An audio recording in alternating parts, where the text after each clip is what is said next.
ZEE5 ಇರುವಾಗ ನೀವು ನಿಮ್ಮ ನೆಚ್ಚಿನ ಶೋಗಳನ್ನ ಎಂದಿಗೂ ಮಿಸ್ ಮಾಡಿಕೊಳ್ಳುವುದಿಲ್ಲ. ಅದು ಸಂಪೂರ್ಣ ಉಚಿತವಾಗಿ. ನೀನ್ ಮಾಡಿದ ತಪ್ಪಿಗೆಲ್ಲ ಪ್ರಾಯಶ್ಚಿತ್ತ ಏನು ಗೊತ್ತಾ? ಮದುವೆ. ಎಸ್, ನೀನು ಮದುವೆ ಆಗ್ಬೇಕು.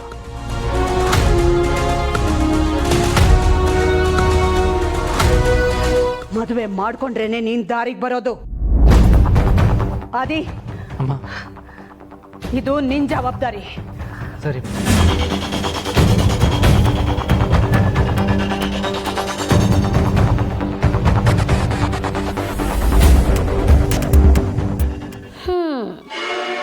ಎತ್ತಿಗೆ ಜ್ವರ ಬಂದ್ರೆ ಎಮ್ಮೆಗೆ ಬರೆ ಹಾಕಿದ್ರಂತೆ. ಹಂಗಾಯ್ತು ನಮ್ಮ ಆದಿತ್ಯನ ಕಥೆ. ನೀನು ಇದೇ ರೀತಿ ತಪ್ಪು ಮೇಲೆ ತಪ್ಪು ಮಾಡ್ತಾ ಇದ್ರೆ ನಿನ್ನ ಯಾರು ಕ್ಷಮಿಸಲ್ಲ ಪ್ರೀತು. ಅಮ್ಮ ಹೇಳ್ದಾಗೆ ನಿನಗೆ ಮದುವೆ ಮಾಡಿದ್ರೇ ಬುದ್ಧಿ ಬರೋದು.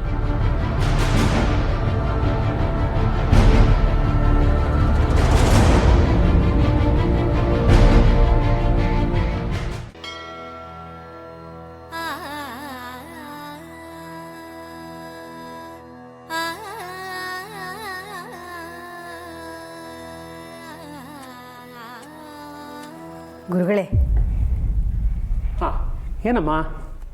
ನಿಮ್ಮಿಂದ ಒಂದು ಸಣ್ಣ ಉಪಕಾರ ಆಗಬೇಕಾಗಿತ್ತು. ಹೇಳಿ ಸಾವಿತ್ರಮ್ಮ. ಏನಿಲ್ಲ, ನಮ್ಮನೆ ಡ್ರೈವರ್ ಹನುಮಂತು ಮಗಳು ಪಾರ್ವತಿ ತುಂಬ ಒಳ್ಳೆ ಹುಡುಗಿ. ಅವಳಿ ಮನೆ ಅಡುಗೆ ಕೆಲಸಕ್ಕೆ ಸೇರ್ಕೋತಿದ್ದಾಳೆ. ಅವಳ ಕೆಲಸಕ್ಕೆ ಸೇರ್ಕೊಳಕ್ಕೊಂದು ಒಳ್ಳೆ ಗಳಿಗೆ ನೋಡಿ ಹೇಳ್ತೀರಾ?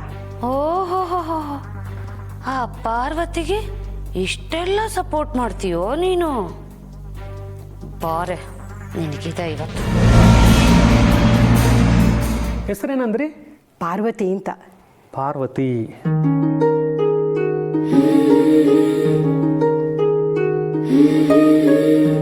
ನೋಡಿ, ಇವತ್ತು 10ರಿಂದ 11 ಗಂಟೆಗೆ ಒಳ್ಳೆ ಸಮಯ ಇದೆ.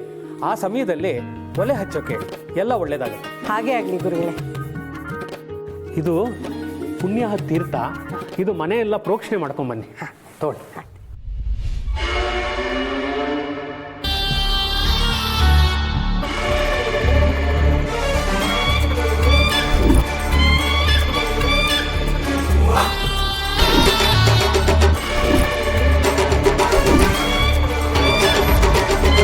ಇವ್ರು ಯಾಕೆ ನನ್ನೇ ನೋಡ್ತಿದಾರಲ್ಲ? ಪುರೋಹಿತರ ಹತ್ರ ಮಾತಾಡ್ತಿರೋದನ್ನ ಕೇಳಿಸ್ಕೊಂಡ್ಬಿಟ್ರಾ?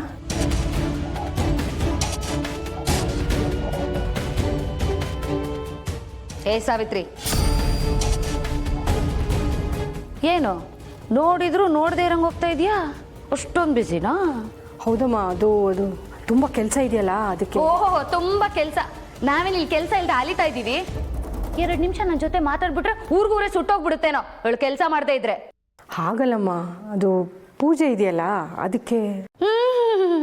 ಪೂಜೆ ಅಂತ ಪೂಜಾರ ಜೊತೆ ಹರಟೆ ಹೊಡಿತಿದ್ಯೇನೋ? ಏನ್ ಕೇಳ್ತಿದ್ದೆ ಸಾವಿತ್ರಿ ಪೂಜಾರಿ ಹತ್ರ?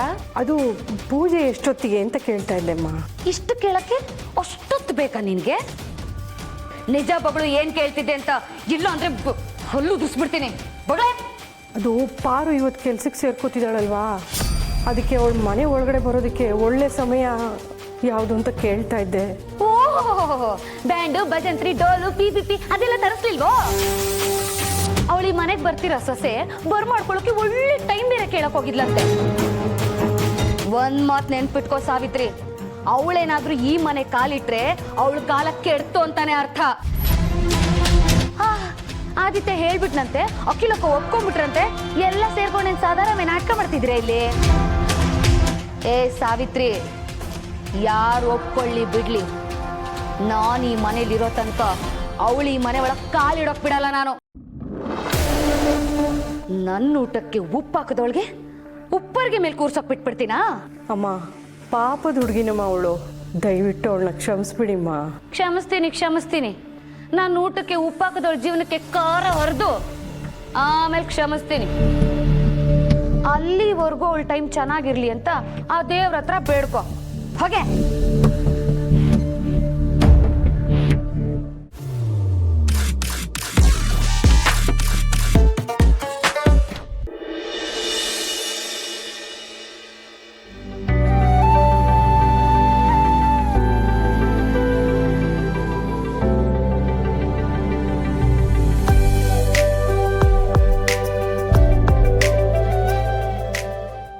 ಯಾಕೆ ಹೊಸ್ದಾಗಿ ನೋಡ್ತಿದ್ದೀರಾ?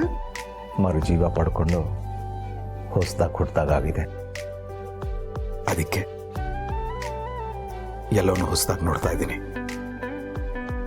ಅದಕ್ಕೆ ಅಲ್ವಾ ಸುಮಂಗಲಿ ಪೂಜೆ ಮಾಡಿಸ್ತಾ ಇರೋದು? ಯಾಕೆ ಸಾಹೇಬ್ರಿಗ ನಗು?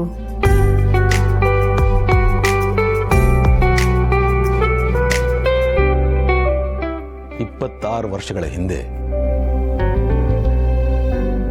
ಹೀಗೆ ನಮ್ಮ ಮದುವೆ ಆಗಲಿ ಅಂತ ನಿನ್ನ ಕೈಯಾರ ದೇವ್ರಿಗೋಸ್ಕರ ಹೂ ಕಟ್ಟಿ ಸುಮಂಗ್ಲಿ ಪೂಜೆ ಮಾಡಿದೆಯಲ್ಲ, ಅದು ನೆನಪಿಗೆ ಬಂತು. ಅಖಿಲ, ಆವತ್ತಿನಿಂದ ಇವತ್ತಿನವರೆಗೂ ನಾನು ದೇವರಲ್ಲಿ ಕೇಳ್ಕೊಂಡಿರೋದು ಒಂದೇ ಒಂದು, ಇನ್ನು ಎಷ್ಟೇ ಜನ್ಮ ಇದ್ರೂ ನೀನು ನನ್ನ ಹೆಂಡತಿ ಆಗಬೇಕು ಅಂತ. ನಾನು ದೇವ್ರ ಹತ್ರ ಅದೇ ಬೇಡ್ಕೋತೀನಿ. ಆದರೆ ಒಂದು ಎಡಿಷನ್, ನಾನು ಮುತ್ತೈದೆಯಾಗಿ ಹೋಗಬೇಕು ಅಂತ.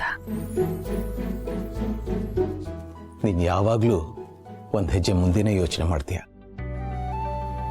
ಎಲ್ಲ ಹೆಂಗಸರು ಅಡುಗೆ ಮನೆಯಲ್ಲಿ ನಿಷ್ಠೆಯಿಂದ, ದೇವ್ರ ಮನೆಯಲ್ಲಿ ಭಕ್ತಿಯಿಂದ, ಬೆಡ್ರೂಮ್ನಲ್ಲಿ ಪ್ರೀತಿಯಿಂದ ಅವ್ರ ಜವಾಬ್ದಾರಿ ನಿಭಾಯಿಸ್ತಾರೆ. ಆದರೆ ನೀನು ಅದನ್ನೆಲ್ಲ ಮೀರಿ ಅರಸನ ಕೋಟೆ ಪರಂಪರೆಯನ್ನ ಎತ್ತಿ ಹಿಡ್ತಿದ್ಯಾ. ಇದು ನಿಜಕ್ಕೂ ನನಗೆ ತುಂಬ ಹೆಮ್ಮೆ ತರುವಂಥ ವಿಚಾರ.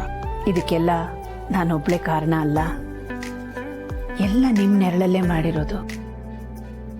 ಎಲ್ಲ ಗಂಡಂದ್ರು ನಿಮ್ಮ ಥರ ಸಪೋರ್ಟಿವ್ ಆಗಿರಲ್ಲ ರಘು.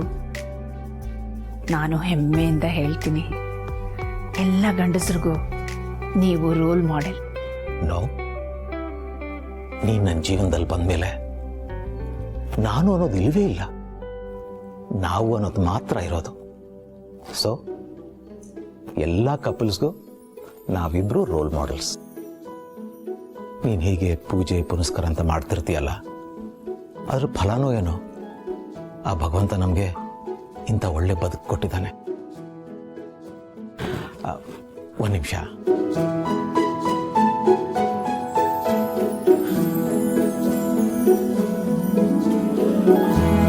ಅಖಿಲ,